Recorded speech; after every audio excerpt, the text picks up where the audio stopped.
এক গ্রামে রাকিব নামে এক দুষ্টু ছেলে ছিল। সে সবসময় মিথ্যা কথা বলে গ্রামের লোকদের বোকা বানাতো। একদিন সে মাঠে কাজ করছিল, আর হঠাৎ গলা ছেড়ে চিৎকার করে বলল, গরু চোর, গরু চোর।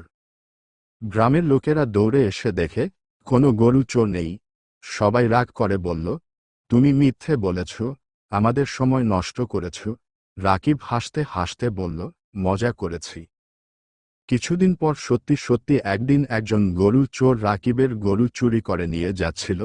রাকিব ভয় পেয়ে চিৎকার করে বলল, গরু চোর, গরু চোর। কিন্তু এইবার কেউ তার কথা বিশ্বাস করল না। সবাই ভাবল সে আবার মিথ্যা বলছে। ফলাফল, রাকিব তার গরু হারালো। এরপর থেকে সে আর কখনো মিথ্যা কথা বলেনি। শিক্ষা: মিথ্যা কথা বললে বিপদে পড়তে হয় এবং মানুষের বিশ্বাস হারাতে হয়। তাই